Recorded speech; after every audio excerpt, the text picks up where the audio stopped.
Okay. Good evening, ladies and gentlemen. This is a special meeting of the Board of Selectmen. It is January 19th, 2021 at 6:01 p.m. and I am calling this special meeting to order. This meeting is not being streamed live, so as to avoid any candidate from having any prior knowledge of the questions that may be asked, but the meeting is being audio and video recorded, and it will be eventually replayed on Channel 9. If a resident would like to the Board of Selectmen to ask a question, please type your question in the chat. We will review it. And if it's not duplicative or a prohibited question and we have time, we will consider asking it. And at this time, our first interview is with candidate Maureen Candido. Maureen, how are you?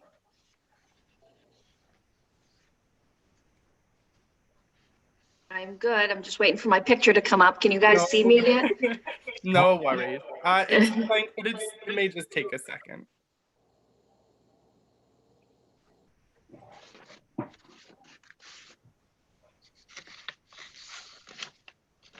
Nope, it's still. Oh, there I am. Hi, everybody. Hello. Thank you for joining. Thank you. Thank you for having me. Absolutely. If my colleagues are amenable, how I'd like to start every interview would be with the candidate just simply having the floor and maybe introducing themselves, not just to us, but also to the residents of Dayton. That's fine. Yep. Thank you. Maureen, the floor is yours. Thank you. Thank you very much. My name's Maureen Candido. I was previously the town administrator for the town of Lakeville for a little under 2 years. Prior to that, I worked in private companies as a director of operations and tons of various roles. I've been involved in public service in or around it my whole life. It was kind of a way of life for my family growing up. My parents were very involved and I caught the bug also. I find it very fulfilling and rewarding. I decided to make the leap from private to public a couple years ago. And it was based on a deep sense of what gives me the most satisfaction. And I used to find that when I would come back from a finance committee meeting or a town meeting, I would feel energized and ready to kind of conquer the world and excited. And I wanted to be able to parlay that into, what I could do in life and how I could help people and at the same time make a career out of it. And the town administrator position in Lakeville, I had been eyeing for quite some time.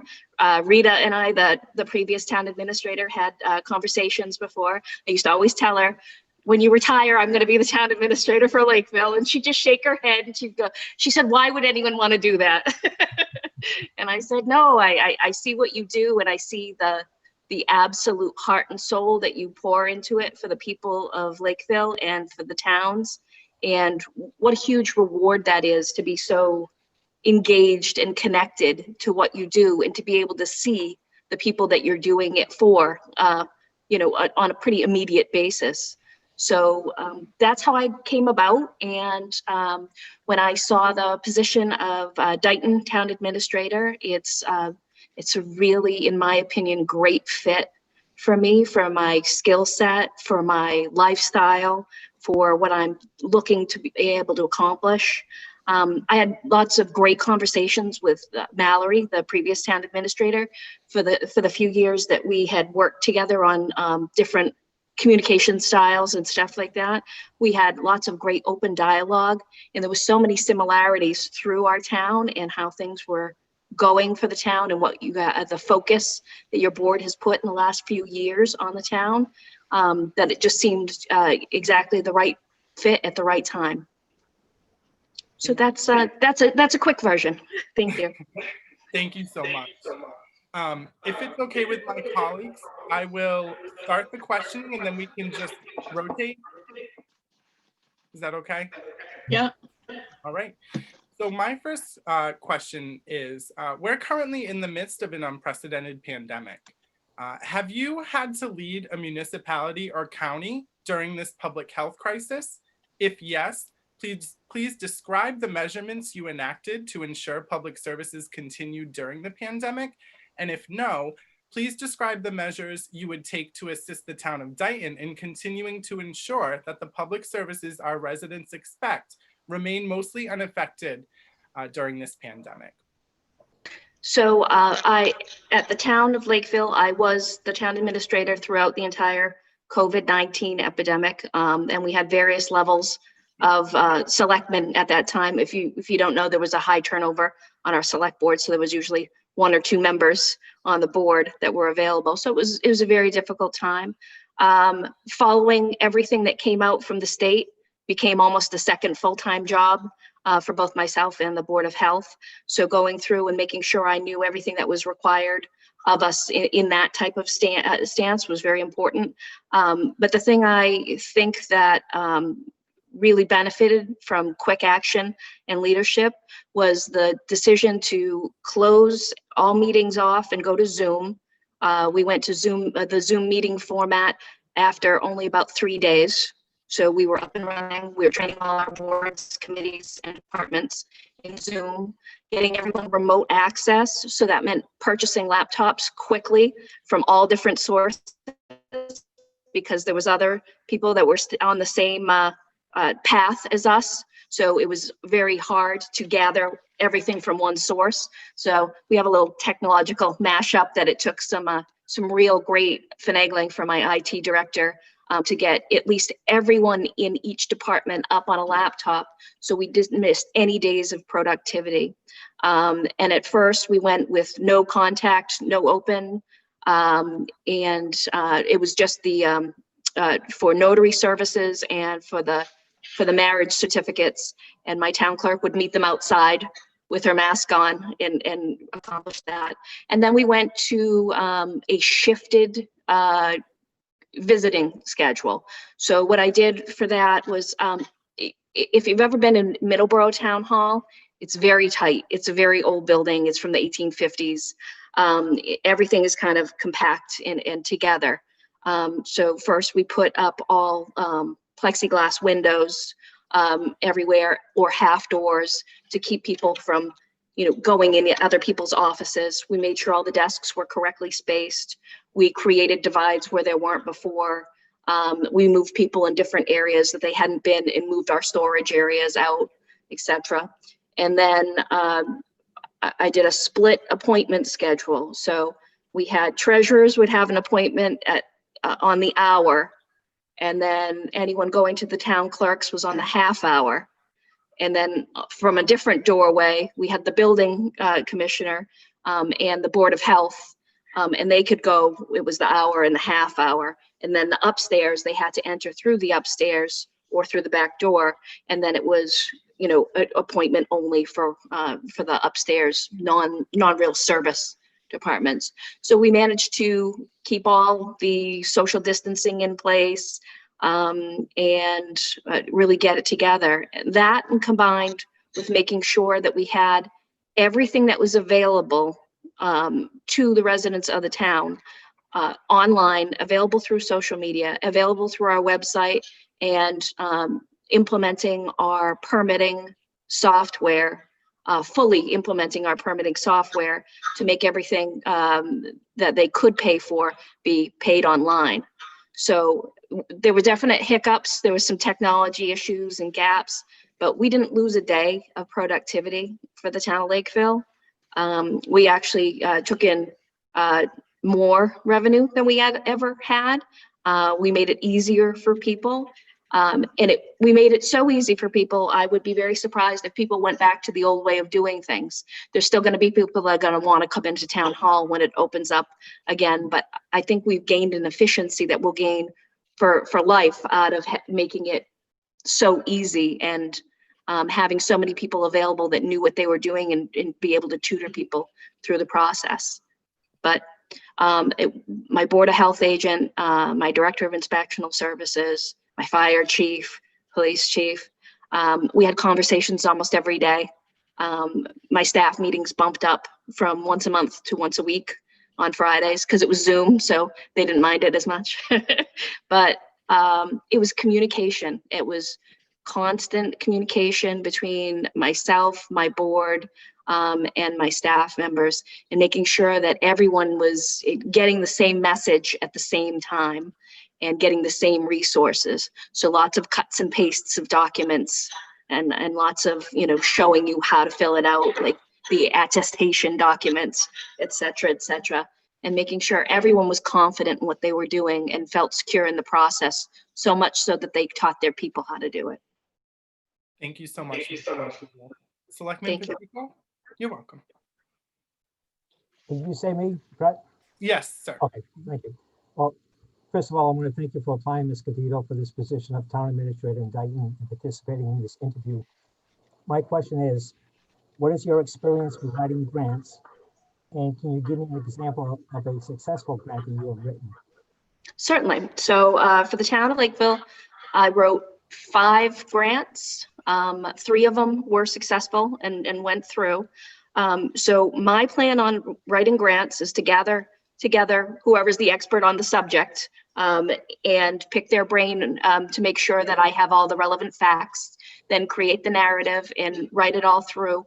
And then I made use of Serpid for editing processes and what the track changes, and to make sure that the tone was right and everything was going well. So in doing that, I was able to do the whole grant and then only use like an hour of my Serpid time.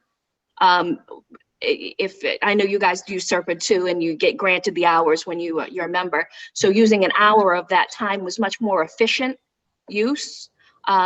So I also wrote a grant for the town of Freetown in addition to Lakeville. And it was something that both the Freetown Town Administrator and I had talked about ahead of time. So I wrote the grant for it, and I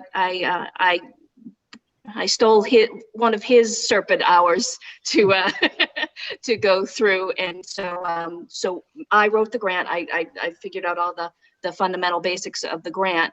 I went over it with the town administrator for Freetown, Dave DeManch, and then ran that by Serpid with his hours, and we were able to get that. And that was a $166,000 grant. So, and that grant was to make, what is it called? It's the scan and copy function, but there's another word for it, for the relevant files in town on the, for the building, for all septic designs, building, and the town clerk records, to make that accessible for the public. So, yeah, so that was a very successful grant to be able to write. And I made some friends in Freetown too. So those grants, that grant was for digitizing? It was digitizing, and it's not microfilm, it's not microfiche. There's another word that they use that is a state requirement also. So it's digitizing it, so it's in PDF format, also in this format required by the state. As I mentioned before, Lakeville is very small for the space they operate in, and we were drowning in documents. So before that, I had gone through at the end of the tenure of the last town administrator, and gone through all the duplicates and got rid of that. So we were able to make a more efficient use of the dollars. Yes. So. Thank you. Thank you. Selectman Goulart. Yes, Maureen, you'll be happy to know our building commissioner did that in Dayton, so that's not something you'd have to deal with. We like it. That's good. So my question relates to employee relations. Why am I getting an echo? Brett, can you hear that echo? I can hear it. It does it when you and I speak, but not when Selectman Pacheco speaks. 1 second, let me try something. There it goes. Sorry, I muted you, Selectman Pacheco. just please unmute yourself the next question. Selectman Goulart? Is it okay now? It's still echoing. I don't hear it on my end. Well, I'll try this. So my question relates to employee relations. How many unions were there in Lakeville? 3 unions, and I negotiated all 3 contracts last summer. Okay, so what were the unions? So it's the police, fire, and the laborers, and the laborers encompasses clerks also. What about highway? That's under laborers also. Okay, okay. Yep. Does Lakeville did they adopt a strong chief law? They did. Okay, because that was adopted in Dayton many years ago, so you're familiar with the strong chief law. Okay. I am. So were the contracts 3-year contracts? They're 3-year contracts, correct. Okay, and without getting into detail, were there any similar issues amongst the 3 of them that you had to deal with as a town, as opposed to just union issues for a particular union? So the overlying issue in all 3 unions that I knew about prior to going into the negotiations, because we're small and we talk, is the health insurance. So back in, I want to say 2014, 2015, the town of Lakeville decided to go 50-50 for health insurance. And it was something that they got a salary bump for.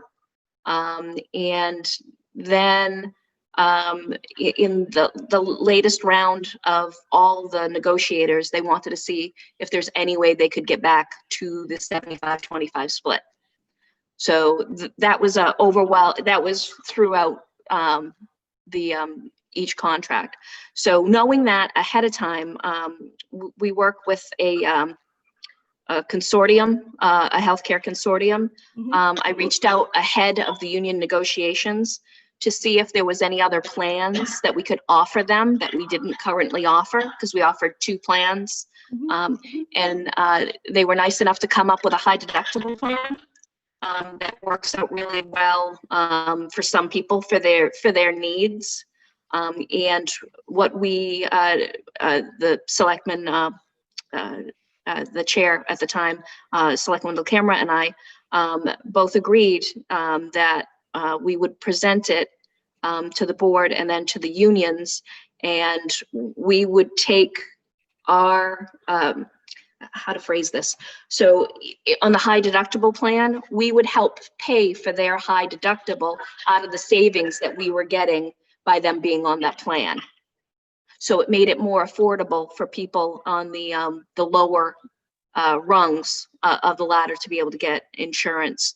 And all 3 unions were very happy with that being presented to them. I think we did it on the first day that we presented it to them, because we knew who we were talking to, and we knew it was an issue for them in town because we had heard it, multiple times. So we had something really concrete to be able to offer them, and to be able to allay some of their fears that the people that are just starting or on the lowest rung wouldn't be able to afford their health insurance. So it was definitely a good bridge to start from. Okay, thank you. You're welcome.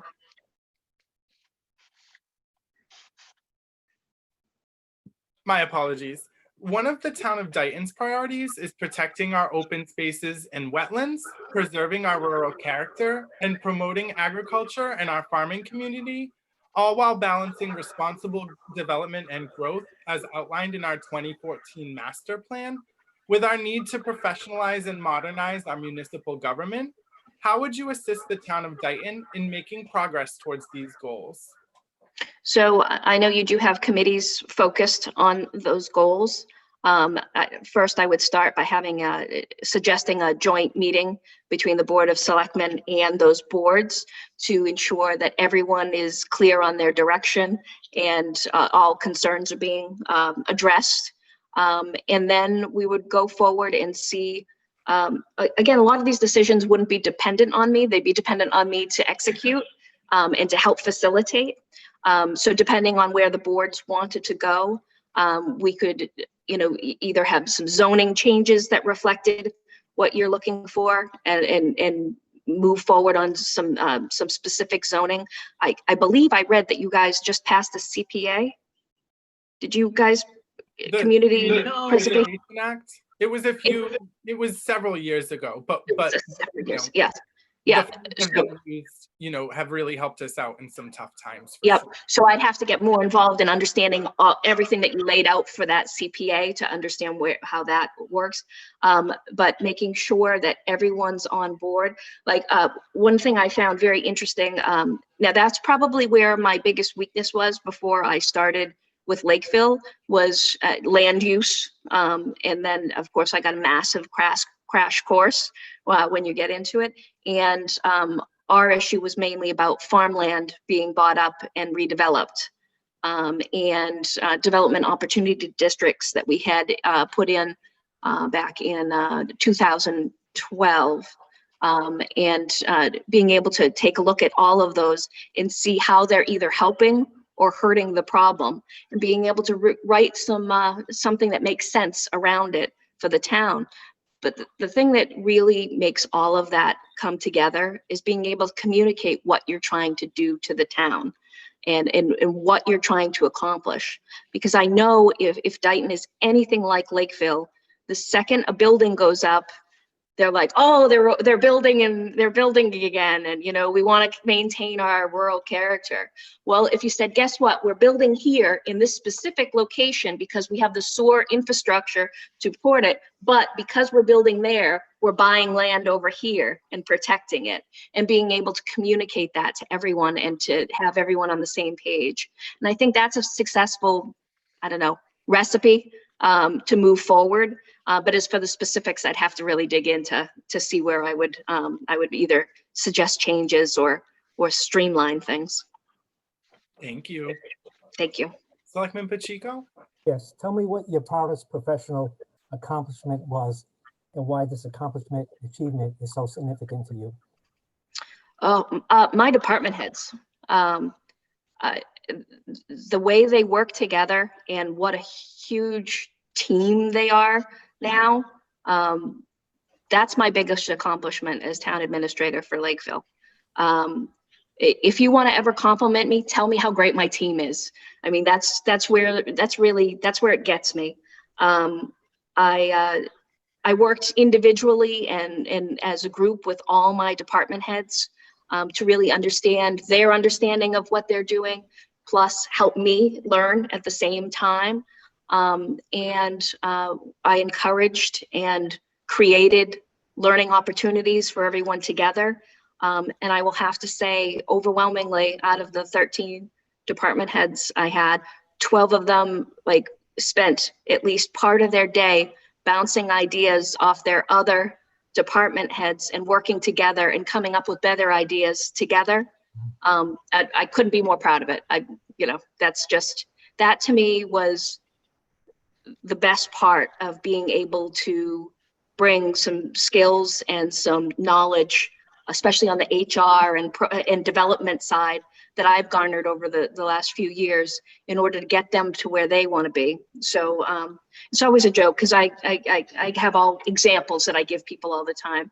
And my best example is my role in what I see from me and my department heads is that I'm just there to be the conductor and to get the best performance out of all of them that I can.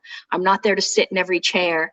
I want them to be the best at what they're doing, and naturally everything else will flow through there, and especially if they're cognizant of their other department heads and that they really care about the end result and they're engaged.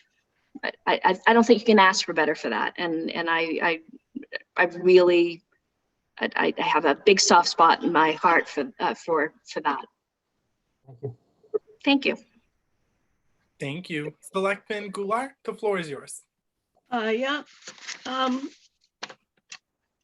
As far as overall, did you have a separate Board of Health, by the way? We did have a separate Board of Health. Was it elected or appointed? It's elected, but there was there's something different that they did. So it was elected Board of Health. However, the Board of Health agent and secretary reported in to the Director of Inspectional Services duly. So why that was done, it was prior to me being there, but it made it a little choppy. Okay, just a little background. Until a couple of years ago, the Board of Selectmen, Board of Health in Dayton were one and the same.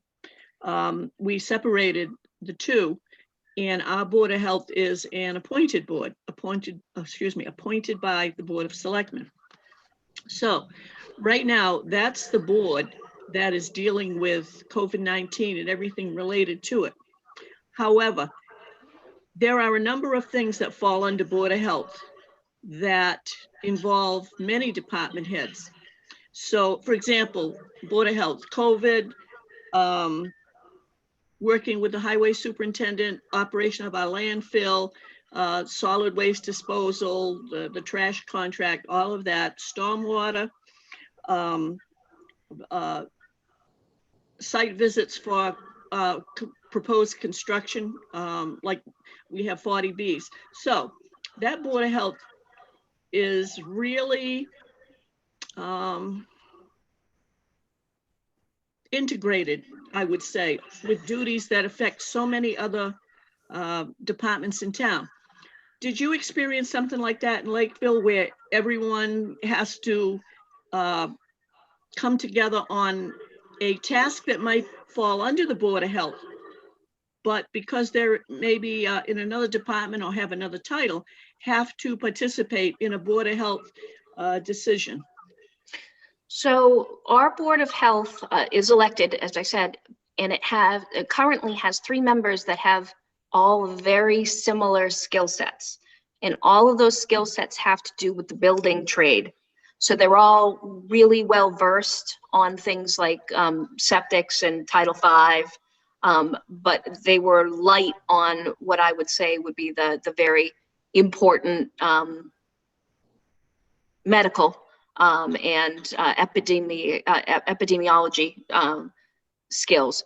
So we were lucky enough to hire a Board of Health agent who happened to have worked with Doctors Without Borders for years, and worked in Africa, and was there through the Ebola virus. And he became our expert. And he and I conferred every morning on things. And because of the unique reporting relationship that went up through the Director of Inspectional Services, it was usually the 3 of us that would end up talking and educating people who are sending out memos. We would kind of get together on that. But in that instance, the expertise laid to the Board of Health agent as opposed to the board. Had I had my druthers, as it were, I would have asked that we require anyone running for the Board of Health, at least one of the 3 people, to have some type of medical background in order to have that balance. But it just so happened that at this point, it was 3 people that had really the same skill set, and the skill set wasn't in the food service or food safety or epidemiology. It was all in the building trades. So the expertise flowed where it needed to, from where it needed to, but it wasn't structured correctly to do that. Is the Director of Inspectional Services responsible for building inspection, plumbing, electrical, and all of that? Ms. Candido, I'm sorry. I think you have a very sensitive mic. And so I think the feedback loop is coming from you. So that's why I did mute you. I apologize. You just need to unmute.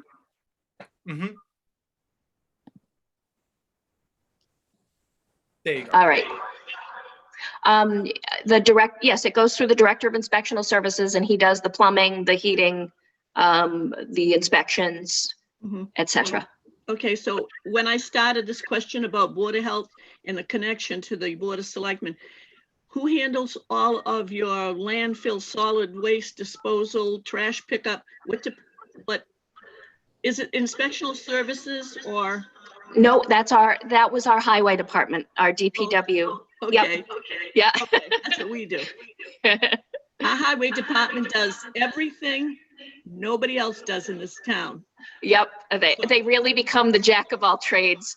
You know, they pick up more than they lose every time we have some type of reorg. Okay, thank you. Thank you. Thank you, Ms. Candido, and I apologize. The current ongoing pandemic has raised many uncertainties for the future financial stability of many Massachusetts towns and cities. How would you assist the Board of Selectmen in navigating these financial uncertainties during the upcoming FY22 budget and beyond? So for the FY22 budget, that's where I predicted it last year. If we're going to fall off a cliff, that's where we were going to fall off. 2021, we would probably be made whole, and we were, but 2022 was going to be more difficult. So a bunch of things go into that. Dayton, similar to Lakeville, doesn't take as much state aid as some other communities. When I see how much community dollars go into some other towns, them losing some of it would be just, you know, like an apocalypse. So some strategies that I would enact, and again, not knowing if some of them already have been done, was to take a closer look at the capital requests to make sure that if there is any type of 5-year plan in place, that we're really analyzing the criteria for that 5-year plan. Like if it's every year we get 2 new cruisers because we think 126,000 miles is the right number. Well, is that the right number? Or is it maybe 146? Or making sure our machines are properly maintained to give them long life and to know when they're coming up due. And what I had advised my previous board was to cut the requests in half last June. So we only fulfilled half the requests. So we ended up having another $800,000 surplus that we could apply to where we needed to. Being able to look for opportunities like to go for an overall fee structure in the town, make sure we're collecting the right fees for the right services. I know just going through your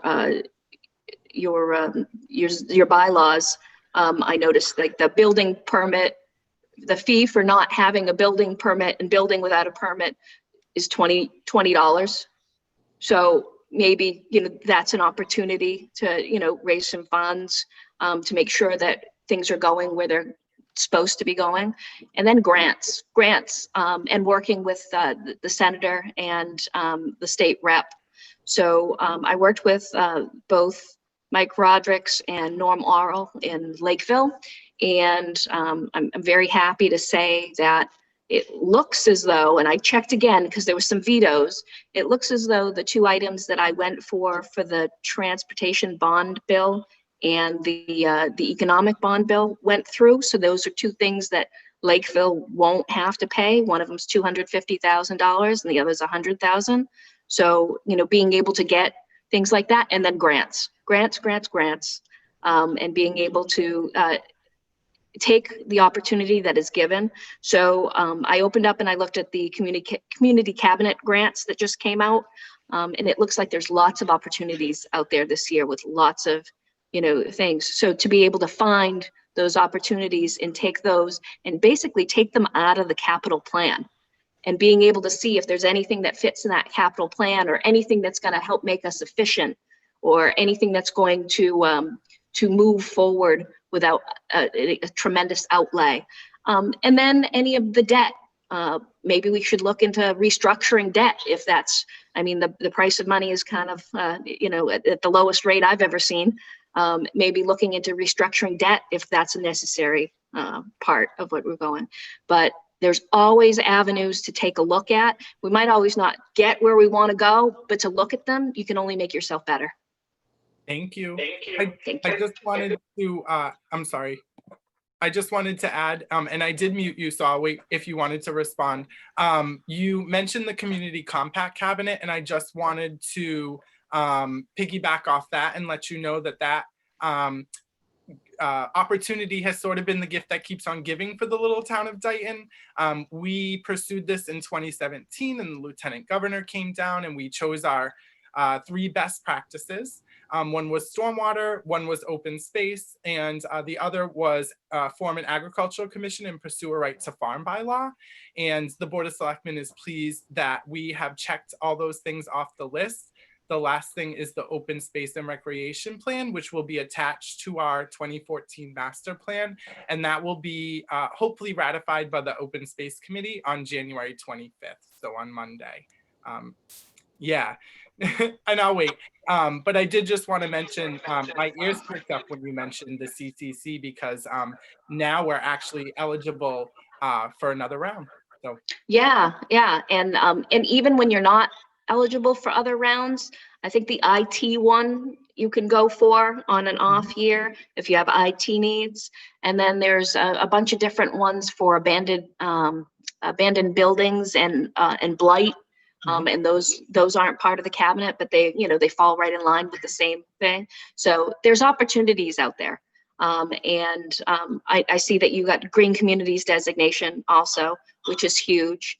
Now, the town of Lakeville in the last 4 years has got $800,000 out of Green Communities. Most of it we put back in the schools. We relamped all the schools and did windows and insulated stuff. So there's great opportunities there, and not only for just projects, but savings projects.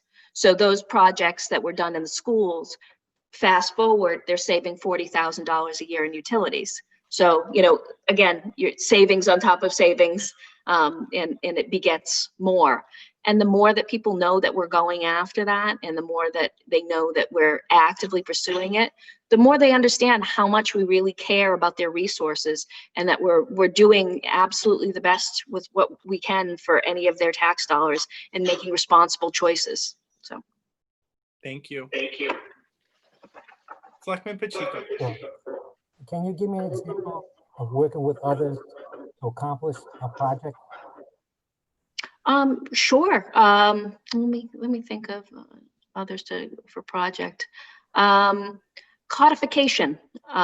So the town clerk wanted to get through a codification project. I don't know if you guys have gone through this.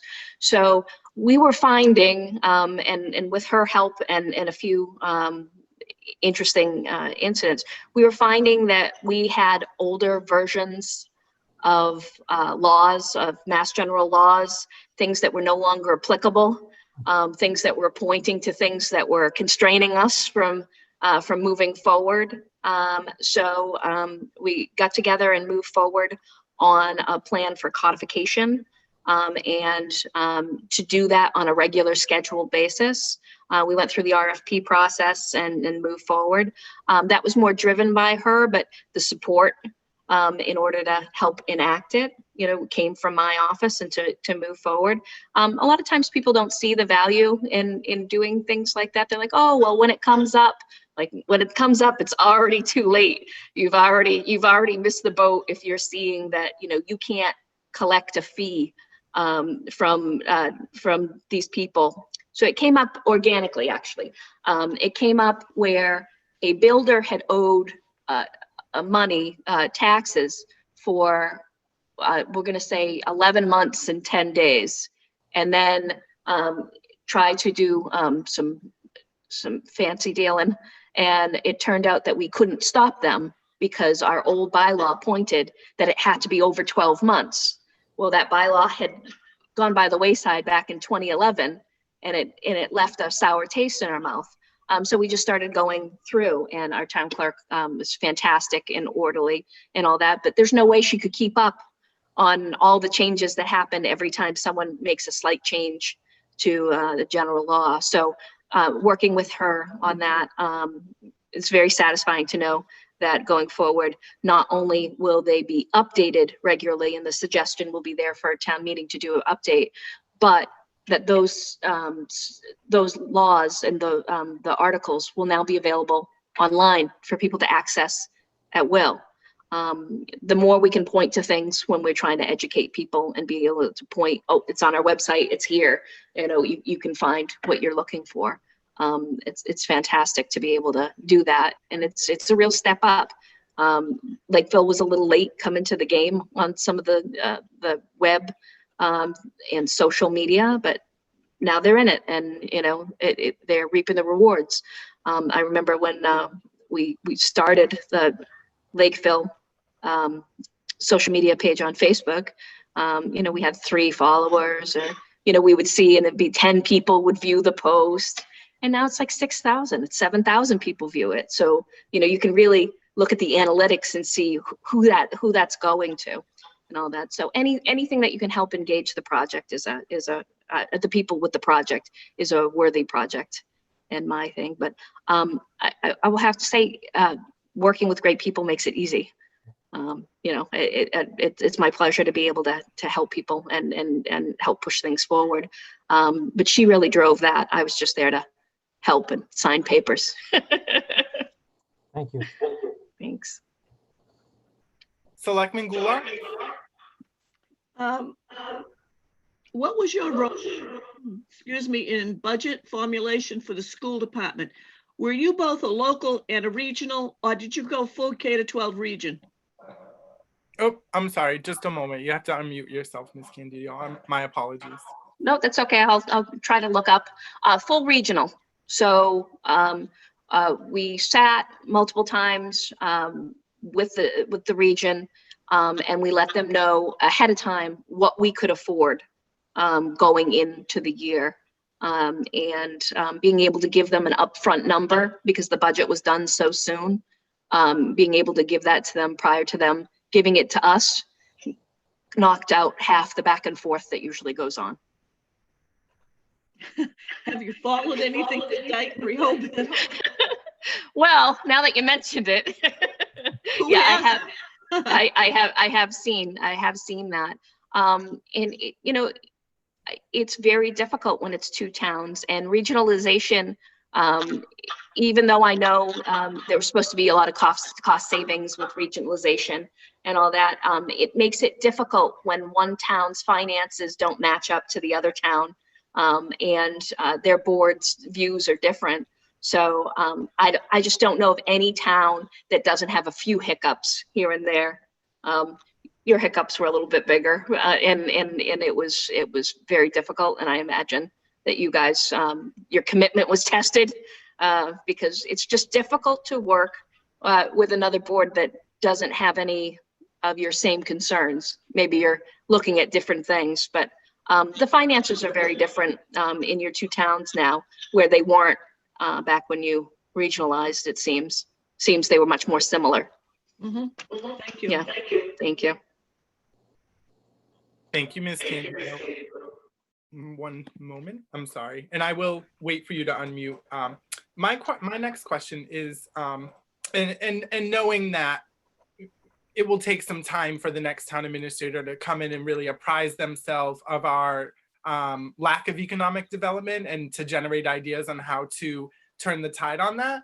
But the best you can, would you mind please outlining how you would assist the Board of Selectmen and other key stakeholders in bringing much needed commercial business and economic growth to our town? Well, that's a tall order. So Dayton's gorgeous. It's got gorgeous natural resources. I don't think it's going to be as big of a problem now than it has been in the past. As you've seen with coronavirus, there's a urban flight basically where people are not feeling that they need to live and work in Boston if they're able to commute through telecommuting at least a few days a week. So I think we're going to see, I mean, I think you guys have a 3% growth in houses this year. I think you're going to continue to see people want to have things spaced out a little bit more and be able to not commute into Boston and be centrally located, even for their businesses, you know, not just residential. I was surprised to see that you guys had a split tax rate, because I had always been told the rule of thumb back when I was on Finance Committee 101, And the rule of thumb was 80% residential taxes, below 80% before you would want to split tax rate. So I don't know if your tax rate is hindering anything. But I know there's not a lot of business in Lakeville and their tax rate's not hindering anything. It's 1306. You know, that's not hindering anything, but being able to work with your committees to see the direction they want to go in. But you really want to concentrate your economic development on the two corridors you have, the Route 44 and 138 corridors, where it's structured and zoned for that type of growth. And you want to be able to control that growth and make it a sustainable growth. You don't want to change the character of the town while you're trying to grow your revenue sources. And you want to make sure that whatever you're doing, that you're keeping that in mind, because I know you drive through there, it's gorgeous. There's, you know, large plots of land, you know, there's just so much to look at. And you don't necessarily want to be 44 in Taunton. You want to be, you know, your own entity, but to encourage small businesses, but to also encourage industrial, because that's where you're going to reap your most benefit. So being able to really understand where your zoning is, and if it's helping or hindering, and maybe if there needs to be another overlay or something to clarify for people. And then you'd get in the whole rabbit hole of, is there any incentives to doing it, or is there anything? I think you guys have one retail marijuana facility. Is that accurate? Mhm. Yeah, is that accurate? Planned for William Street. There's a marijuana overlay district that Okay. residents approved. And so the last I heard was they had moved their grand opening date from April of 2021 to, I believe, September of 2021 due to the Yeah. pandemic and financial constraints and things like that. Yeah, but it is not as nice as small businesses are, and I am definitely pro small business. I think that a few larger businesses would be a better solution. It would use less land and space and be able to help maintain that rural character that you're looking for, while at the same time helping revenue streams for the town. Because as you know, when it's 86% and it's on the homeowners, and the homeowners feel the pinch, and no one wants that. No one, they want to have it spread out and be able to be not just, you know, a bedroom community, but a comfortable one. Also, I'm trying to think. I don't think you guys have a supermarket. No, most folks in Dayton probably go to Hannaford, I guess would be the closest. And Yeah. that's over the line in Taunton, but very close Yeah. to Dayton. North Yeah, Dayton.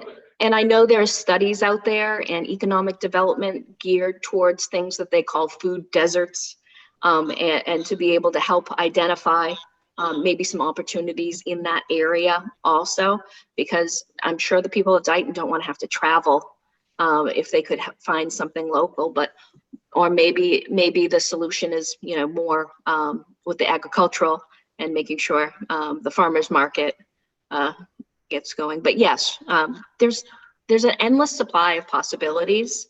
It's just what the people want. Anywhere you go, you want to be able to give the people what they want and what they want most. So I think anything like that would start with a survey. I'm a big fan of the Survey Monkey. I'll throw out a Survey Monkey whenever I can, and hopes that people answer it, and be able to get a baseline.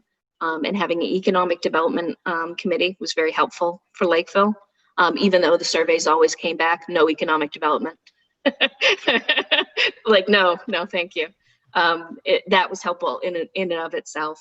But being able to gauge what the people in town are looking for, and then reaching out to the business communities and seeing if there's people out there that are interested to moving to town.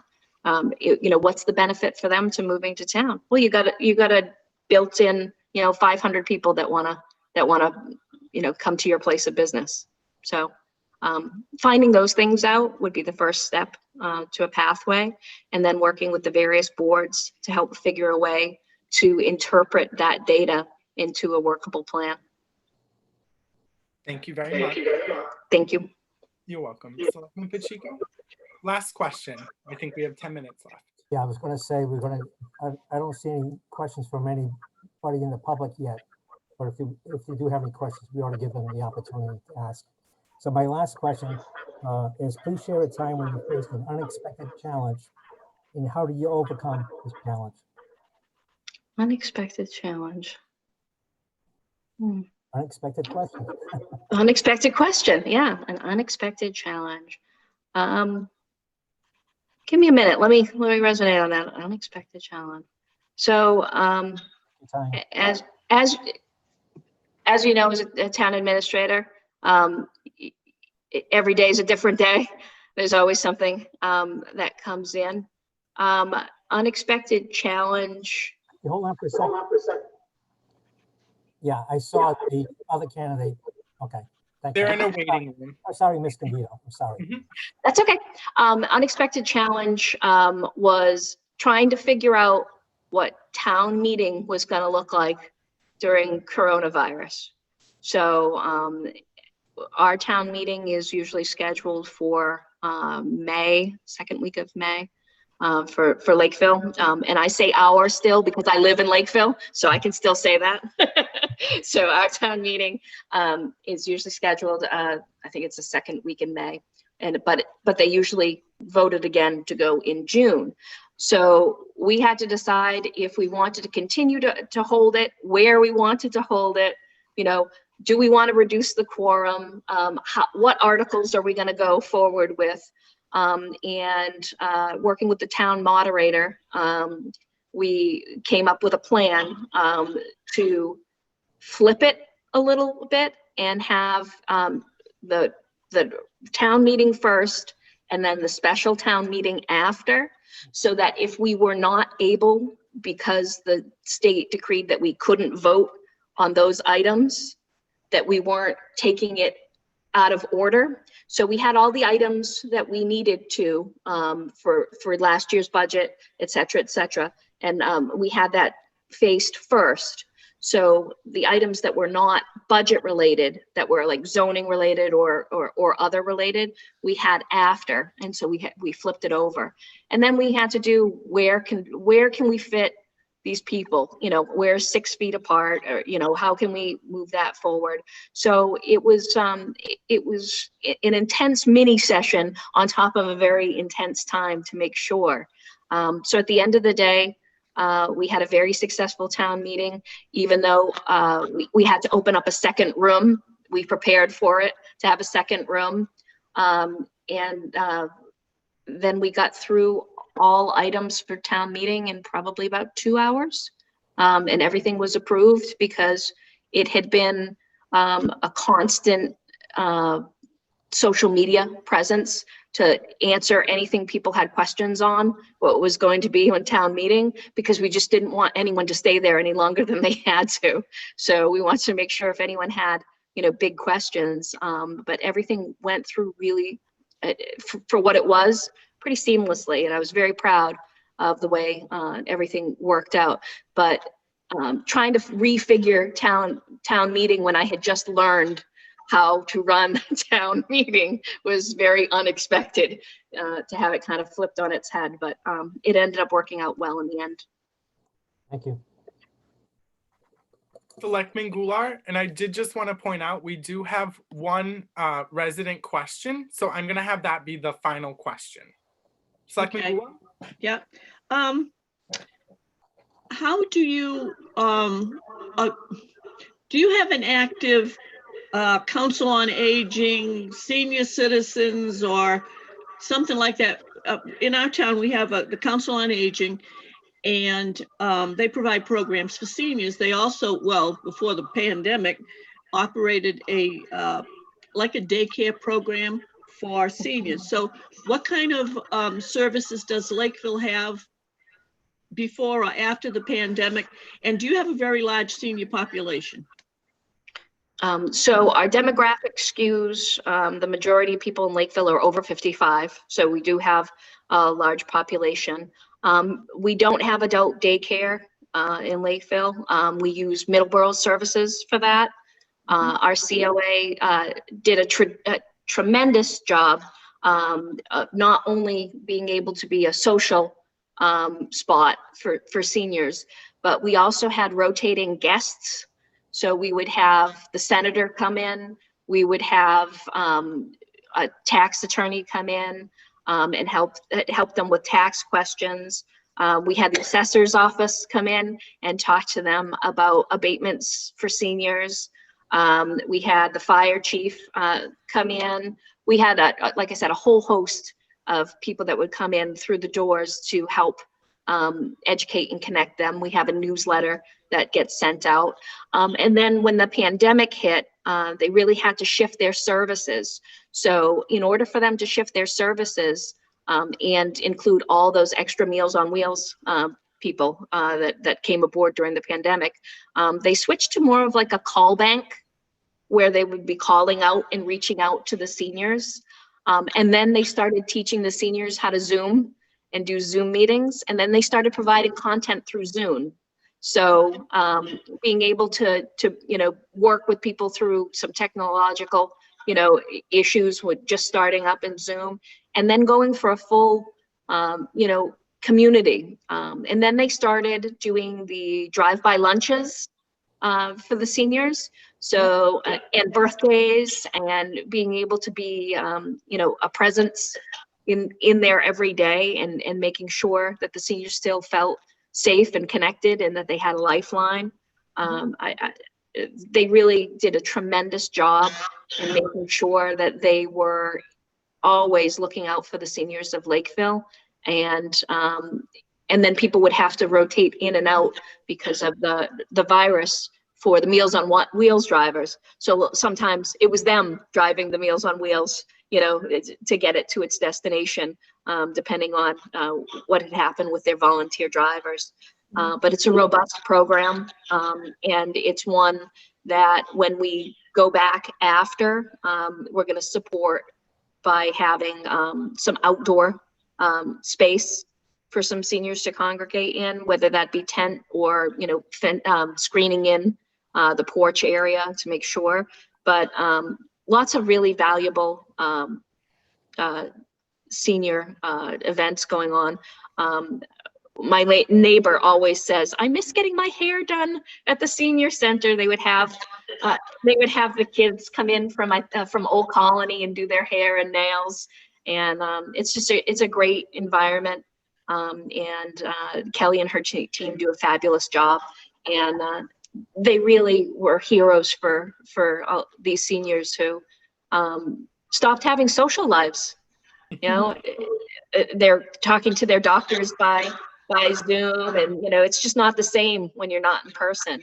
So being able to have that consistent conversation really made a difference in their days, and I think that's to be commended. Okay, thank you. Thank you. The last question is from a resident, Jen Duszkowski of County Street in Dayton. And she asked, please discuss your experience with ADA regulations and building a culture of inclusivity and access. Hi, Jen. So I, along with Serpid, ADA was one of the grants that I went for the town of Lakeville. So I went through all the steps of finding, what the requirements are, what we have, making sure that our human resources is up to date on all the policies, that all our individual department heads are familiar with the ADA regulations, and making sure that we are not violating anyone's rights, and making sure we're as user-friendly as possible. And most of our buildings, that wasn't a challenge, because our building, like our library, COA, police station, those were all built in the 90s or later. But we have some old buildings, and those were a challenge. However, I didn't go through the third grant cycle. It would have taken me to actually go through the evaluation transition plan. But yes, like things like just being able to get into Lakeville Town Hall. There's a ramp that goes to a sidewalk, and the sidewalk's concrete, and that's great. And it's great that there's a ramp there, but then there's a lip on the door. So again, like these things need to be addressed. And I see, I know that Dayton's ADA compliant where they were, but there's always things that need to be relooked at as knowledge is gained and as more things come to light.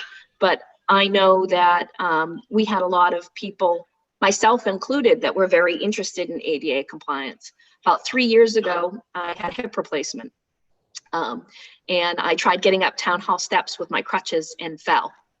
And I was thinking to myself, I'm like, all right, I'm in my 40s. What if this was someone, that wasn't able to rebalance themselves and get themselves? How can we create a safe environment, at town hall and make sure everyone feels welcome? So, working on that is, I know you have an ADA coordinator in town. I think it's a stipend position. Yeah, working at that with the ADA coordinator and going building by building with the it's called building inspector in Dayton, right? Building commissioner. Building commissioner, okay. Building commissioner in Dayton, and being able to have project lists, and then being able to go for grants for those projects and being able to show the need and the value to the people of Dayton. That's the way I would say move forward on that. But making sure, like I said, all the human resource documents are all set, making sure that the listening devices are available anytime that we have meetings, the listening assist devices, or some type of a display for people that are vision impaired. But everyone's part of the government, everyone's part of the town. They should be able to feel that they are part of it. Thank you so much. Thank you. I just wanted to say on behalf of the board, thank you so much for your interest. Thank you for coming tonight and spending some of your evening with us and answering our questions. It's been very instructive and we appreciate it very much. No, thank you very much for having me. As I said, very excited at the prospect of possibly joining the town of Dayton and being able to be part of things moving forward, and helping everything in town get executed the way that the board is looking to see. So any other questions or anything, concerns or anything? No further questions at this time. Well, thank you very much. We'll be in touch, Maureen. Thank you. Thank you, Bernie. Thank you. Bye-bye. Everyone, bear with me just a moment. I'm going to let Mr. King in and then apologize for being 3 minutes late.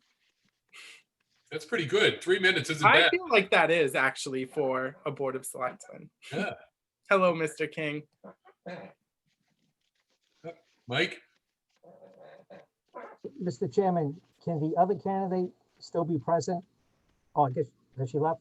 She left. Yes. Thank you. Yep. And I was going to put her in the waiting room. Thank you, Selectman Pacheco. Good eye.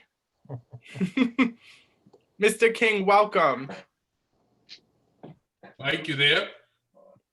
I just let him in, and so it looks like he needs to click the connect to computer audio button, so it's just going to take him a second. Okay. It's in the lower left-hand corner. Looks. He can also call in for the audio.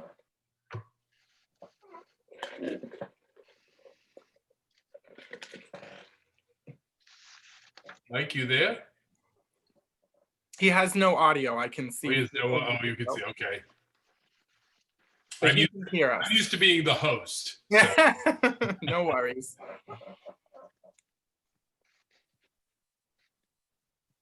Yeah, he's gonna have, if someone could contact him and ask him to dial in, because he's not gonna have any audio from the computer, it looks like.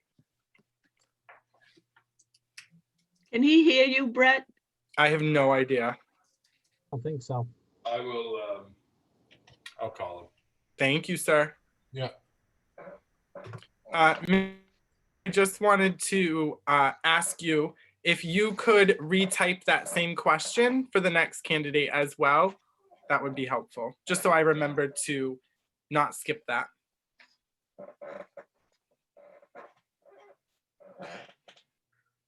Can you hear me now?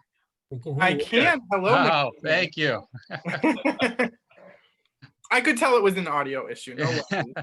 And I just wanted to start by apologizing for being a little tardy. So thank you for being very patient. I appreciate it. Thank you for having me. Absolutely. The first thing I wanted to do, if it's okay with you, sir, is just remind the public that if you have any question that you'd like the Board of Selectmen to get to, please type it in the chat. We will attempt to get to it, and we will just check to make sure it's not a duplicate and also not a question on our prohibited list of questions.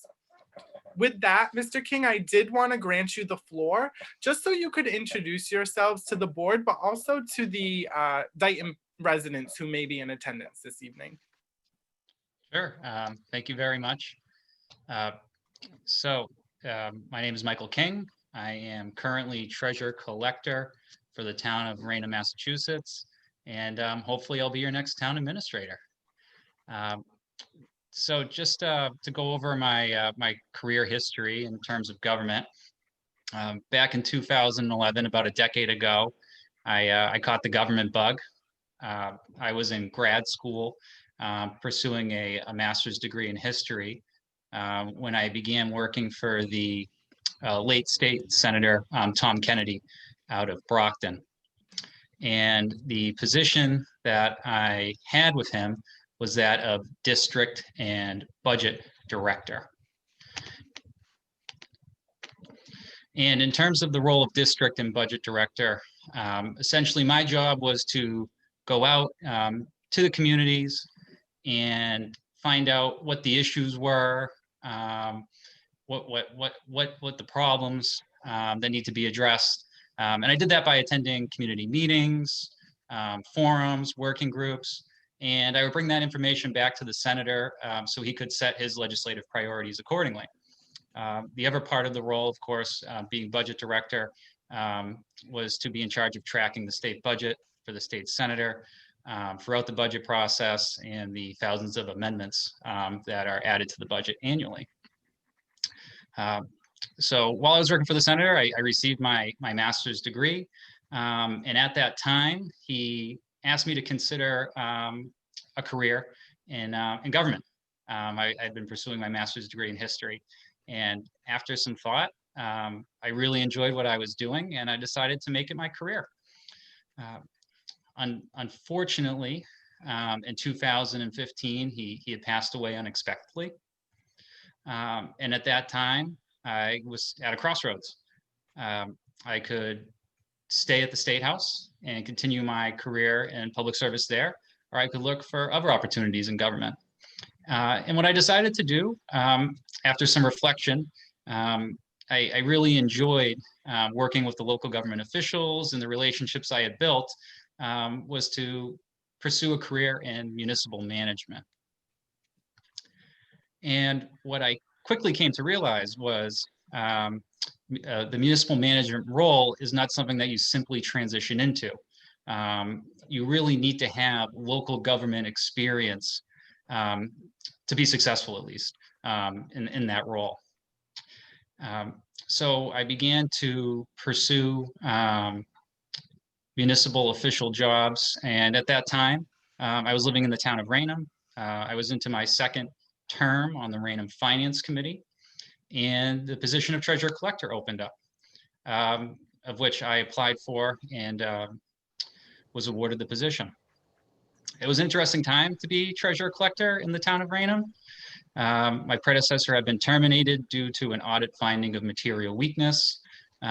So when I first came in, my main task was to restore the faith in the financial processes of the office, which through the assistance of a great staff and some amazing co-workers, department heads, we were able to do so. Further, once we were able to get things settled down, we were able to bring in new technology to modernize the office. And I could start working on more long-term projects, such as increasing the town's bond rating, When I first joined the finance team of the town of Raynham, the bond rating was A1. Right now it stands at AA+, which is 3 notches higher than when I first started 5 years ago. It is 1 notch away from that perfect AAA rating, which we are still pursuing. Just to put that in perspective, the town of Dayton's bond rating is AA3, which is 2 below where the town of Raynham currently sits. But how do you get to that perfect bond rating? Well, you really got to be aware of those best practices and how to implement them in terms of finance. And one of the things I have is a passion for municipal finance, and I've really worked hard to augment my municipal finance background. So for those at home, I'd just like to list off some of the certifications I have. I'm a certified Massachusetts municipal treasurer. I have completed course 101 of the Department of Revenue, which allows me to be an assessor in the state of Massachusetts.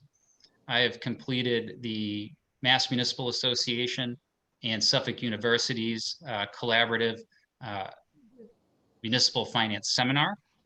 And further, I've done the additional MMA Suffolk Collaborative of the Certificate in Local Government Management and Leadership in municipal. And essentially what that is, it's a preparatory program for the next generation of municipal managers. Right now, in terms of professional development, I've also been pursuing my CPFO certification, Certified Public Finance Officer for the Government Finance Officers Association. And I most recently passed the Operating and Capital Budgeting exam.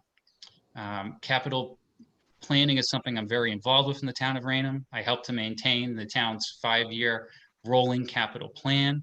In terms of finance, I'm also very familiar with sewer enterprise funds, which I know the town of Dayton has, just as the town of Raynham. I know you're also considering some sewer expansion. There's been a lot of sewer expansion in the town of Raynham during my tenure. Actually, the town of Raynham is 98% sewered at this point. In addition to the finance aspects of my job, human resources responsibilities are split between the town administrator and the treasurer collector's office.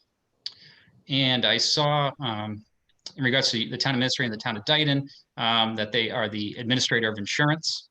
I do have a lot of experience in insurance, particularly I am the town of Raynham's board member to the Southeastern Massachusetts Health Group. So I'm in charge of the town's health insurance, unemployment insurance. I'm also involved in workers' compensation. And then in addition to my HR and my finance experience, I've had a lot of exposure working on different committees. So as I stated previously, I was on the Town of Raynham Finance Committee. I was also an elected member of the Town of Raynham Housing Authority. I served several ex officio roles, Capital Planning Committee, Tax Increment Financing Committee, Government Study Committee, and the SAVE Committee, which is the overseer of the town's senior tax work-off program. And I love being on all these committees. You get to meet so many different people. They all see different perspectives, and form some great working relationships. And I've had the opportunity to work in different capacities with some town of Dayton employees, and I hope to, if I was selected as town administrator, work to further develop and build those relationships as well as forge new ones. Thank you. Absolutely. We are currently in the midst of an unprecedented pandemic. Have you had to lead a municipality or a county during this public health crisis? If yes, please describe the measures you enacted to ensure that public services continued during the pandemic. If no, please describe the measures you would take to assist the town of Dayton in continuing to ensure that the public services our residents expect remain mostly unaffected during the pandemic.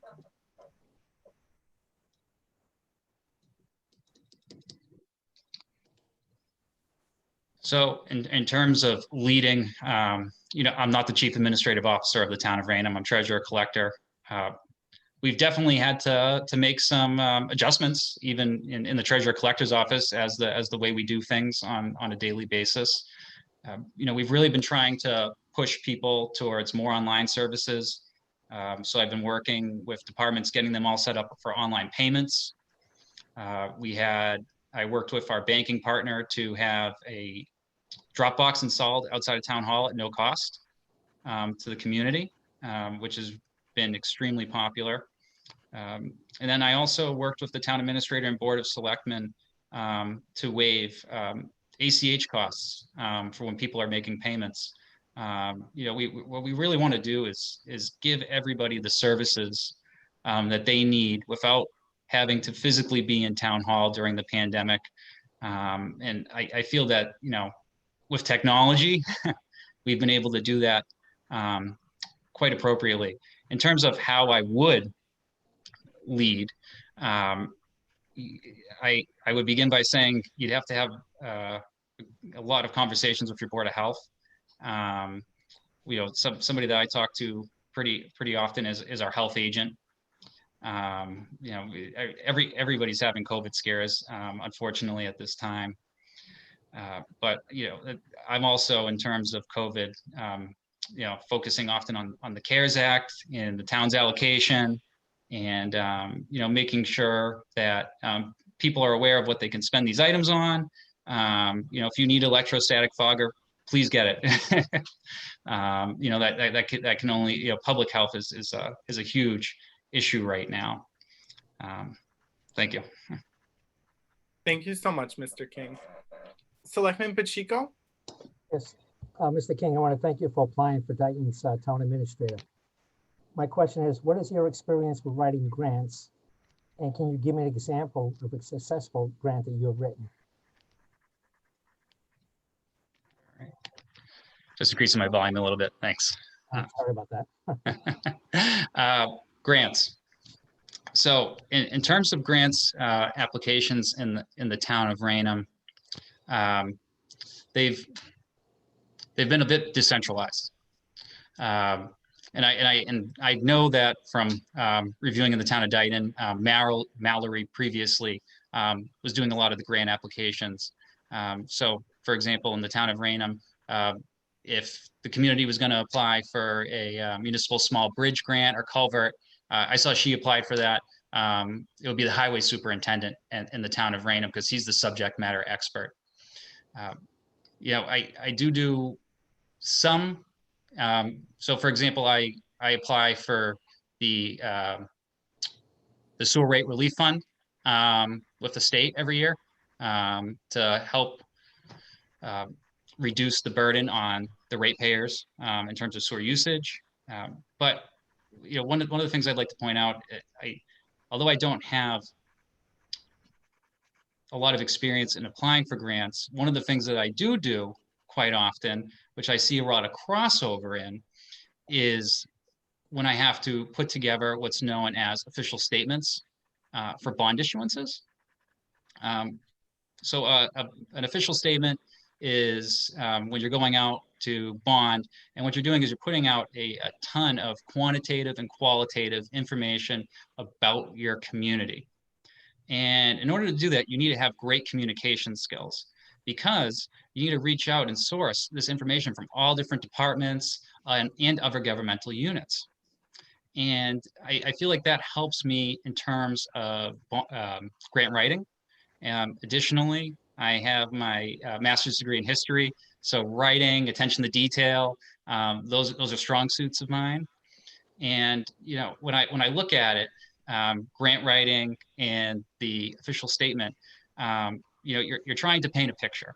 And with the official statement, you're trying to say to the reader, particularly rating agencies, that the community is worthy of a bond rating upgrade. When you're writing a grant, you're trying to paint a picture of the community is worthy of this grant when you're talking to the reviewer. So while it's not grant writing, I feel like there is a lot of overlap in what I do in that regard. Thank you.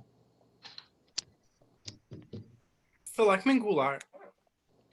Mr. King, since you've got experience in human resources, how many unions are there in Raynham, and have you been involved with collective bargaining? So there are 6 unions in Raynham. My collective bargaining, I have not sat at the table. What I have done is provided input into CBAs, because the treasurer's office is really, for the most part, the CBA is mostly compensation. And when you have payroll in your office, you're interpreting those CBAs. We also keep track of time off. So what I do is I review them, and we have to implement them. And I do provide feedback, particularly on things that work well and things that work not so well. But I have not been at the bargaining table. Just to follow up, who actually does your bargaining? Is it the Board of Selectmen, or do you hire somebody like an attorney or a labor specialist? Sure. So the town prefers to use a 3-person team. It's the town administrator, member of the Board of Selectmen. They usually rotate, depending on the union contract, and labor council. Okay, thank you. Thank you, Mr. King. One of the town of Dayton's priorities is protecting our open spaces and wetlands, preserving our rural character, and promoting agriculture and our farming community while balancing responsible development and growth as outlined in our 2014 master plan, with our need to professionalize and modernize our municipal government. How would you assist the town of Dayton in making progress towards these goals?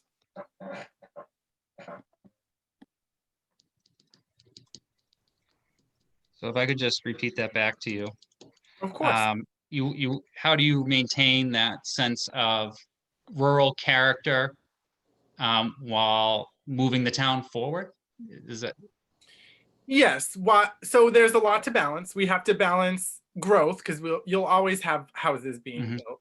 Balancing that with our need to professionalize and modernize our municipal government operation, all while protecting our natural resources, essentially. So one of the things that I looked at when I dug into the finances was your tax base. And you're 86% residential. And there's also a shift on the commercial, and there's a pretty sizable reliance on personal property taxes, over 11%, which is pretty difficult. So when you're talking about moving forward, you definitely need to have some commercial growth. And one of the things that I reviewed in preparation of this is the plan for sewer expansion down 138. And I've seen it in the town of Raynham. Sewer can do amazing things for economic development, but you got to be surgical with it, because when you expand with sewer, if you're not careful where you do it, now you're bringing it into areas where you could be looking at further residential development, places that previously not park. And we've seen that in the town. It's the development after development. And, I sense a concern in terms of overdevelopment at times, in terms of housing. But with that being said, if you can do it in a way where you can attract commercial development, economic development, to reduce the tax rate, the reliance on the taxpayer, and then furthermore, when you're bringing in that sewer, you're not bringing it into areas that are going to spur residential development, and of course keep your open space. I think that's how you maintain your community. Is you got to be focused on your commercial development, which allows you, again, controlling it through zoning. It allows you to maintain the beautiful open space and recreation areas that you have. Thank you, sir. Selectman Pacheco. Can you give an example of working with others to accomplish a project? Sure.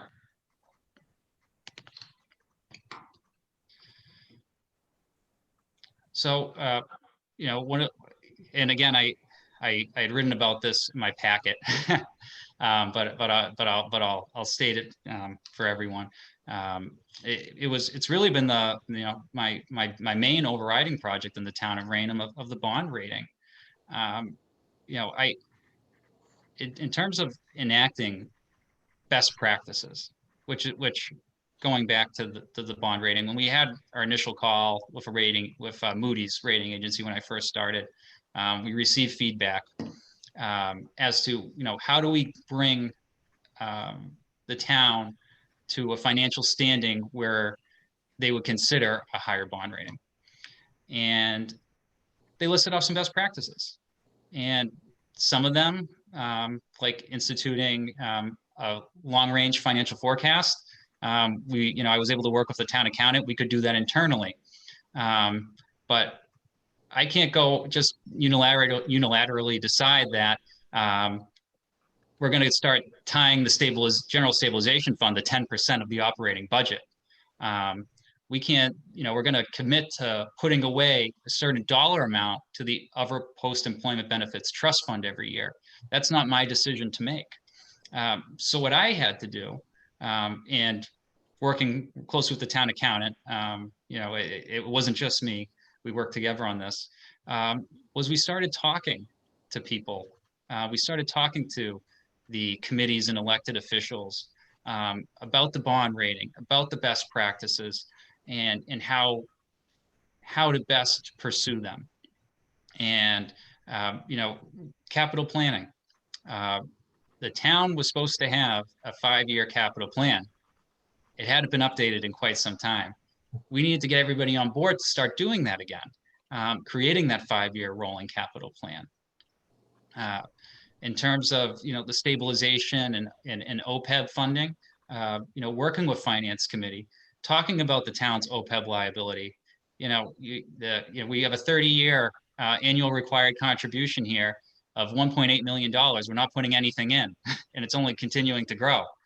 And then talking about general stabilization fund, looking at best practices. What are other communities doing? What does the MMA recommend? And talking, and of course the Board of Selectmen, getting input from them. And eventually, after you've talked to so many people and you provide the information, and we were able to get everyone on board and saying, this is important. And if we bring in these best practices, if we start doing what the bond rating agencies want us to do, it's just not only going to increase the bond rating, but it's going to increase the financials of the town all around. And in terms of planning purposes as well. And so here we are.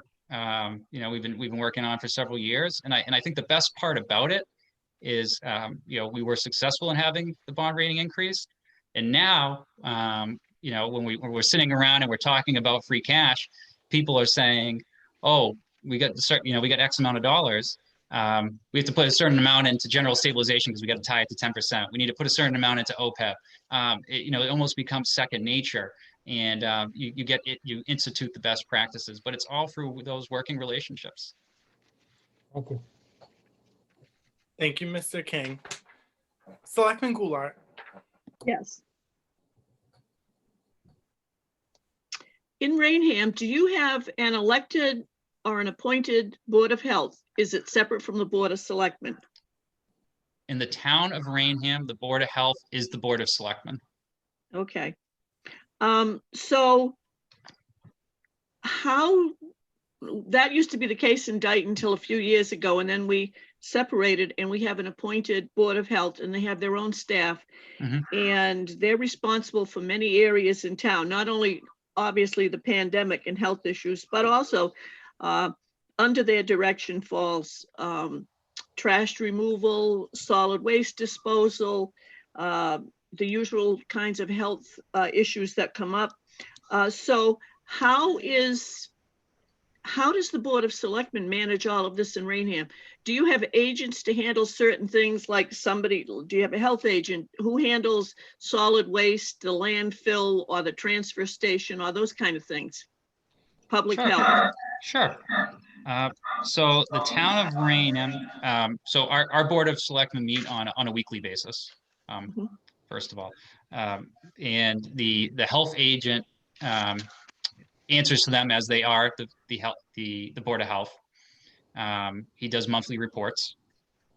But there is a great reliance on the health agent in terms of the operations of the health department.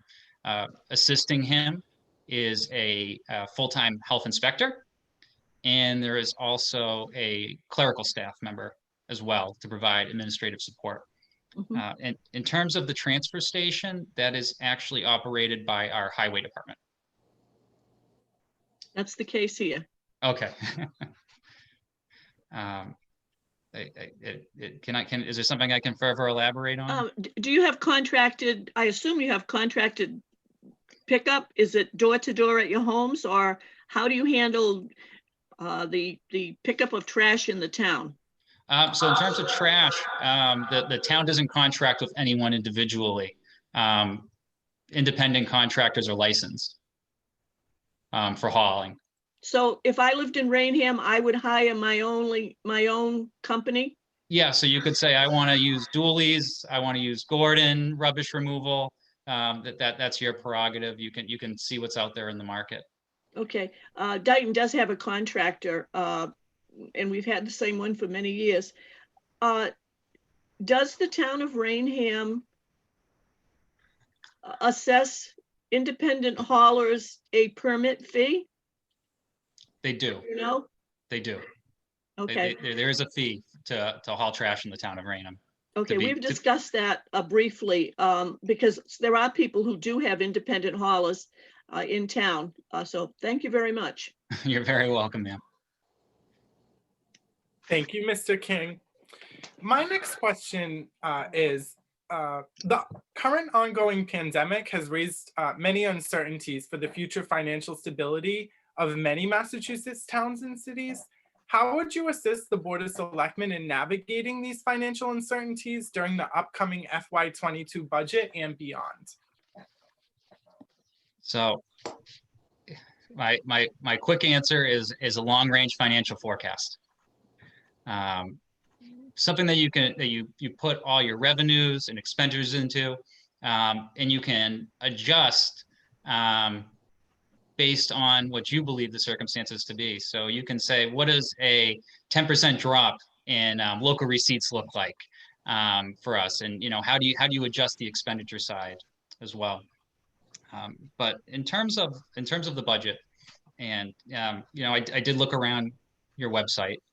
I saw the line item budget in your warrant, and then I saw what I believe to be a budget message that Mallory had written that was posted on the town website.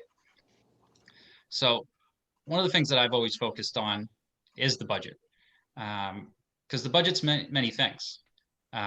It's just not what you're going to be spending for the next fiscal year. It's a policy document. It's a communication device. What I like to say is budgeting is a measurement of values, because you're working with finite resources, and how you expend those resources says a lot about your community. And if I was putting together a budget document, I usually look at the Government Finance Association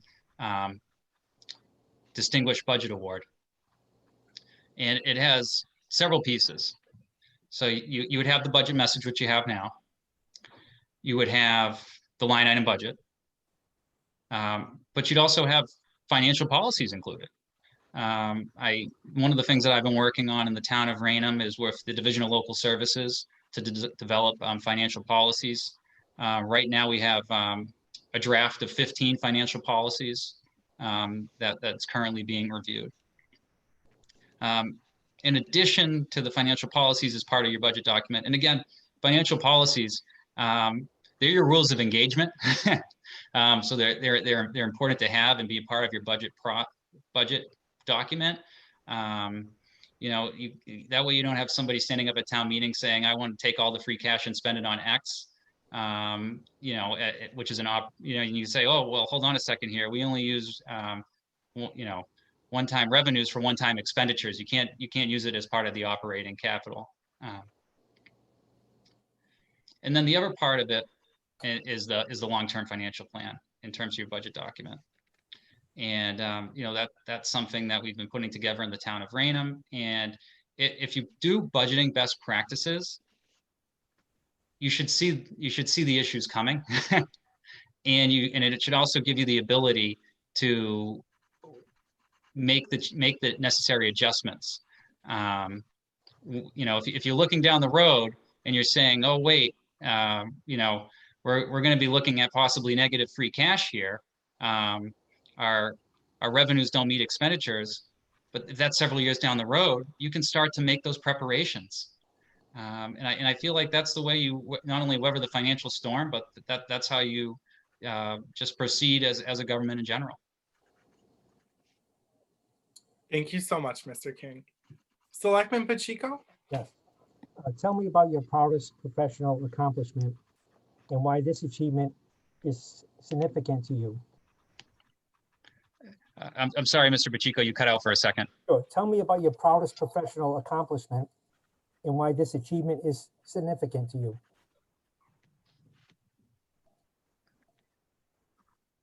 I apologize, sir. Well, you want me to repeat it again? Yeah, I apologize. Sure. Tell me about your proudest professional accomplishment and why this achievement is significant to you.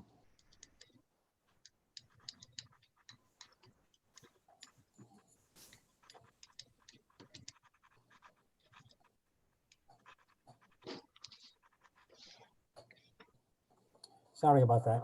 No. I'm having some audio issues. I apologize. So, proudest professional accomplishment. I talked about this in my packet, and it's not a singular professional accomplishment. It's one that happens every so often.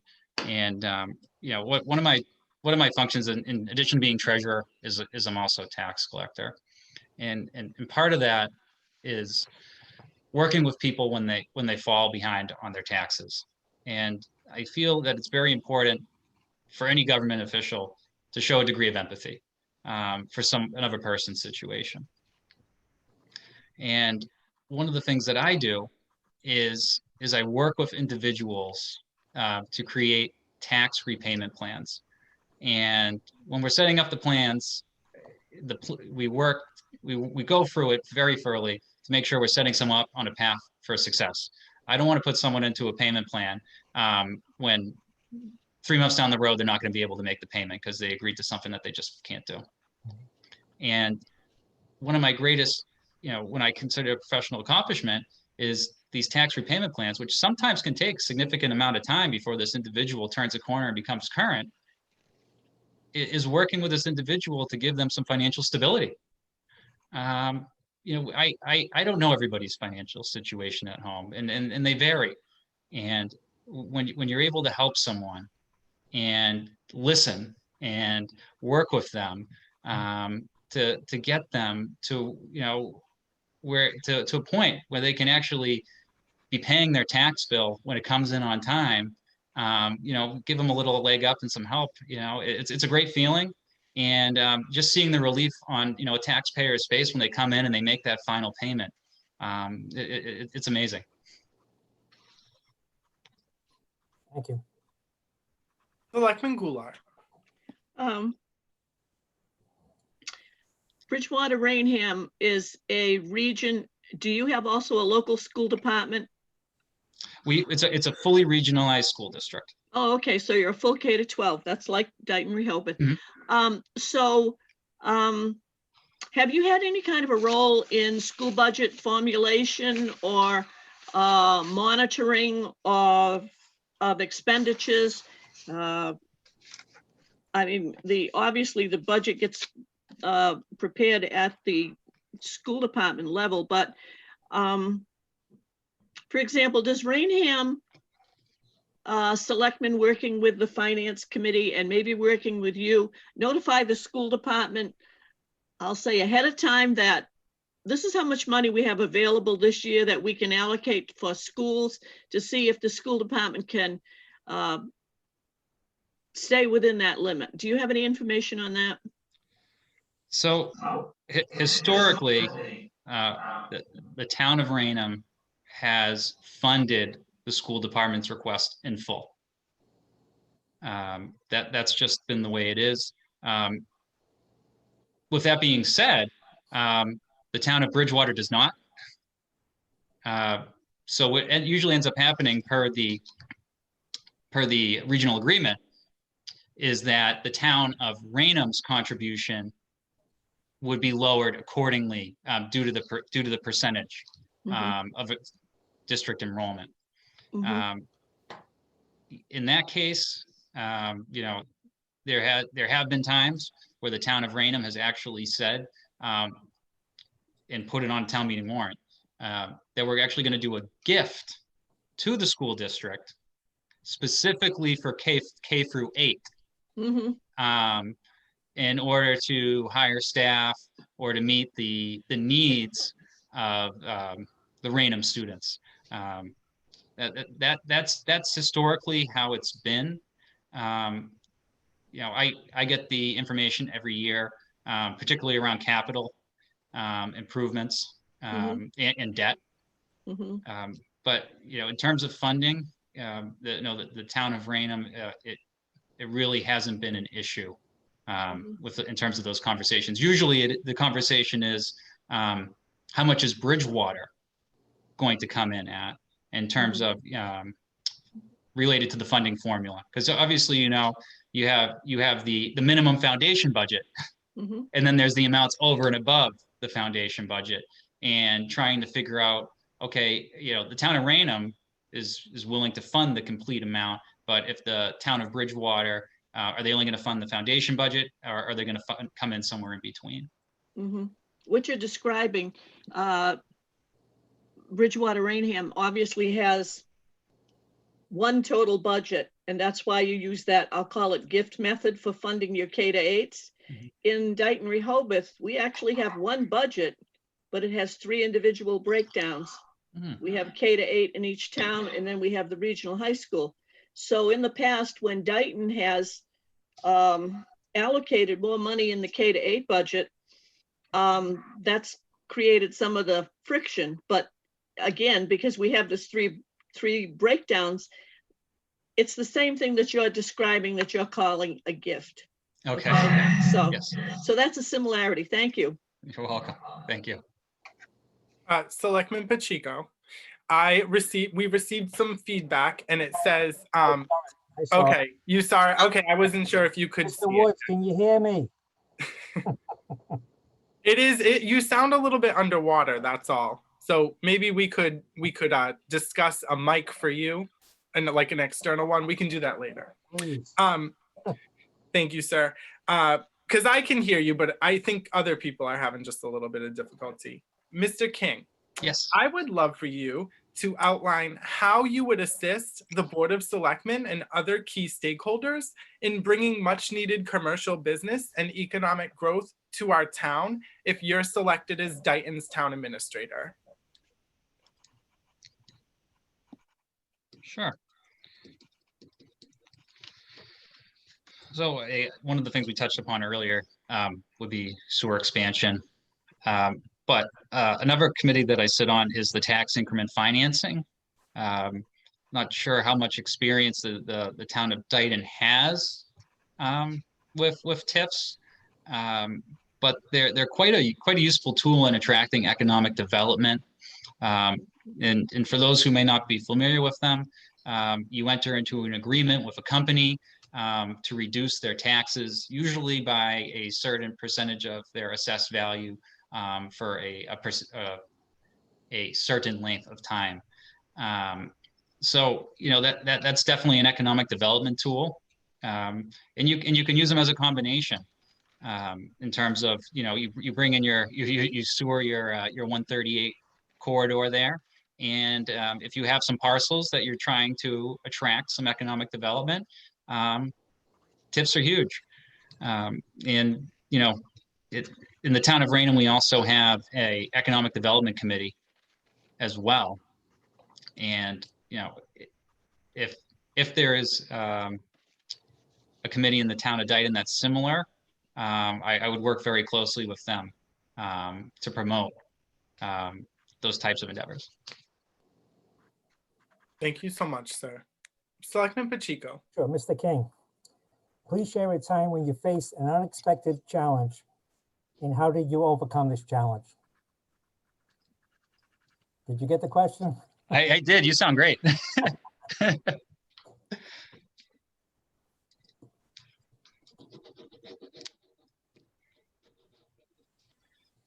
So an unexpected challenge.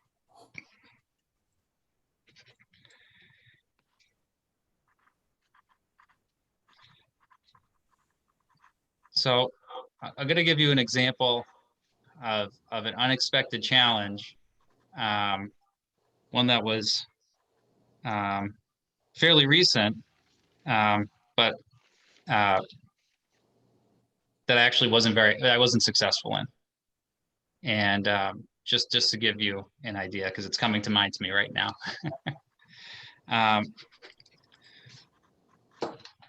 So one of the things I had done when I started working in the treasurer collector's office as tax collector was to examine expenses, particularly recurring expenses. And one of the things I noticed was that the town was spending several $1,000s a year on a boat excise module. I'm sure you're familiar with the town of Raynham. We don't have a lot of water access. And every year we get a commitment from the environmental police for boat excise bills. And it's only about 100 bills and it's about $1,800. And what I realized was we were spending thousands of dollars to collect $1,800. And the solution wasn't as simple as we're just not going to bill them. Because I reached out to the Department of Revenue and they said, and this is the challenge, that if you get a commitment of boat excise, you have to send out the bills. You can't just decide not to bill them. So what I did was I actually drafted a home rule petition to the legislature to suspend the collection of boat excise in the town of Raynham. It passed town meeting unanimously. The failure part is we got it sponsored by our Senator Pacheco and our state representative, Angela D'Amelia. We got it out of committee. We got it past the Senate, and then COVID hit. And they stopped considering for the most part, those local home rule petitions in favor of more pressing legislation, such as public health and economic development and transportation. So it's been refiled. And I am very much hoping it will be successful this year. But that was an unexpected challenge that I definitely didn't foresee. And unfortunately, we weren't successful, but I know we're going to be successful in the end. Thank you. Selectman Goulart. Yes. Senior programs. What kind of senior programs do you have in Raynham? Do you have a senior center? Prior to the pandemic, Dayton had a daycare program for seniors. Plus, they use facilities in the meeting room, meeting hall at Lincoln Village, which is our elderly housing. So can you tell me something about elderly housing in Raynham, programs, what you've been able to continue with this pandemic, how you're keeping track of your seniors so at least there's contact, and if anyone needs help, you can do something. Sure. So the town of Raynham does have a senior center. It does, I wouldn't say it's any, the programming isn't comparable to your prime time that you have in Dayton.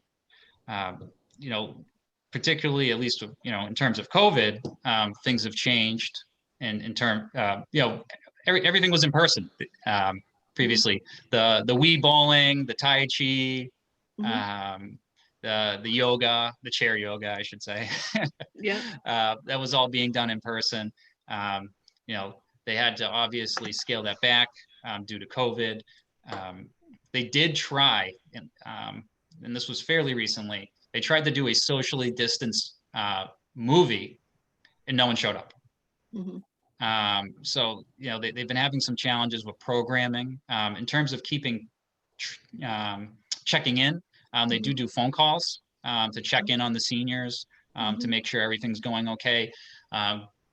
Give them someone to talk to, about their, particularly people have concerns in regards to the pandemic and what's going on in the world. So, that's where a lot of the energies have been redirected to, at least as of recently, since the senior center has been closed to the public for programming. In terms of elderly housing, as I stated previously, I was on the Town of Raynham Housing Authority for only one term, but we have about 100 units of elderly housing in the Town of Raynham, and it's very popular, as I'm sure yours is as well, and there's constantly a wait list. Just to follow up, where is the senior center located, and where is your elderly housing located? Sure. So our senior center is located on King Philip Street in Raynham, which is part of our boarding colony complex, where we have our soccer fields, which has actually been pretty great because they have a tennis court there, and pickleball is popular. So they've been using that for pickleball. Some Boy Scouts came out. They put in a bocce court. So people, who feel comfortable gathering with other people, socially distanced, can do some activities outdoors in relation to the boarding colony complex. What's nice is if you drive up King Philip Street, a connecting street is Mill Street, and that is where the senior housing complex is, right by the American Legion. Okay, thank you. Thank you, Mr. King and Selectman Goulart. We do have a question from a Dayton resident, Jen Duszkowski on County Street. She is also, full disclosure, a member of the ADA Commission, and she's asking for you to discuss your experience, if any, with ADA regulations and with building a culture of inclusivity and access. Thank you for the question, Jen. I'm glad you asked it. So one of the things I didn't mention was the state senator who I worked for and passed away was actually a quadriplegic. Very inspiring person to work for. It's amazing. It was a struggle for him to get up every day and do what he did, but he fought for his district. I learned a lot from him, and he's an inspiration to me to this day. But working with him, he really opened up my eyes in terms of ADA and accessible issues. Unfortunately, we'd go places together, and you'd have to get out and you have to scout the building just to make sure it was accessible a lot of the time. We had a ramp. If you bring a ramp, can you still get in? Well, you have to check. You'd have to check the narrowness of the doors with a tape measure. Not everything is appropriate width for a wheelchair. And even sometimes, not everybody always thinks about these things in terms of, accessibility, but, you go to an outdoor event and maybe it rained a couple of days earlier and the ground's a little wet. And next thing you know, the wheelchair is too heavy to operate.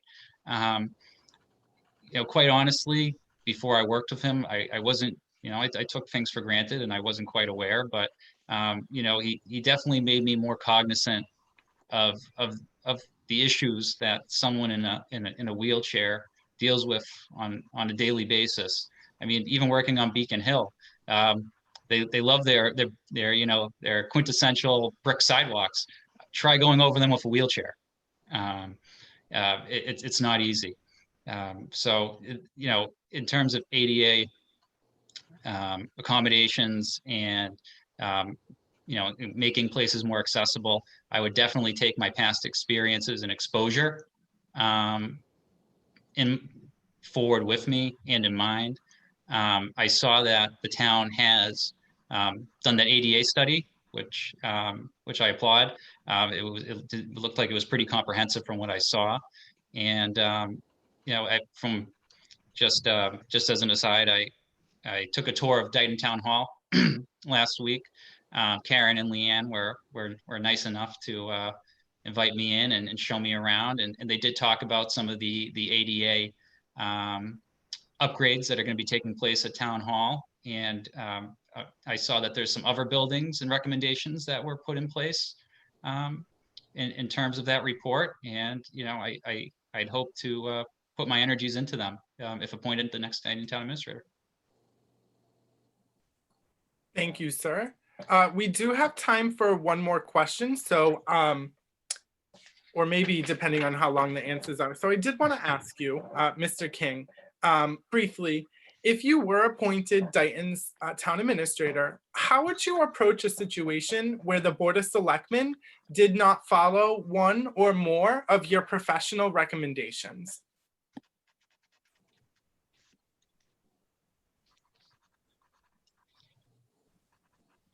So one of the things that I always like to keep in mind is the Board of Selectmen are the policy makers. It is the role of the town administrator to execute those policies.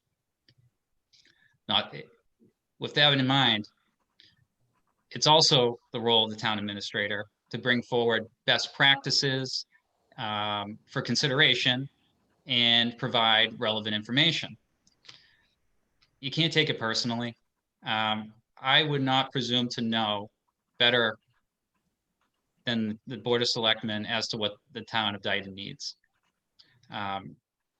People run to be a Board of Selectmen member for a reason. They have goals, they have things they want to accomplish, and the role of the town administrator is to help in facilitating the accomplishment of those goals and helping them, helping the board achieve its vision for the town of Dayton. And I'm not one to get discouraged, quite honestly. And I would be okay. Not saying that he wouldn't hear about the best practices again. There's always a time to bring stuff back up based on the situation. Thank you so much, Mr. King. To my board colleagues, does anyone have a final question since we have about 5 minutes? I don't. Mr. King, would you like to make a concluding statement about anything that came up tonight or any of the questions that have been asked by the board? Well, thank you very much. I would. I just wanted to talk about, I didn't get to touch upon this, is why I applied for this position. What made this job attracted to me and why I think I'm the right candidate for the role. Part of it is I believe I'm ready to take the next step in my career. I've been working as treasurer collector, building my municipal experience for the past 5 years now. And I believe I can take on this capacity and as town administrator and work in a larger role. But another part of it is my familiarity with the town of Dayton. So I live in Taunton. I'm 2.5 miles up the road from Dayton Town Hall. I've become familiar with the town of Dayton as I've lived here. And I've always felt that there's a great sense of community in Dayton. I know you got on your website that it's a small town, big heart. And I really think that rings true. You know, I go down to Alice's last stop, and it's like Dayton's version of Cheers. Everybody seems to know each other. But you know, and you also, you know, the town of Dayton has all these great community events. I mean, and I've had the opportunity to attend quite a few of them in my, you know, I'm so close to the town. You know, I'm full disclosure, I'm a Lion, and you have a very active Lions organization. And I like to support my fellow Lions in their endeavors.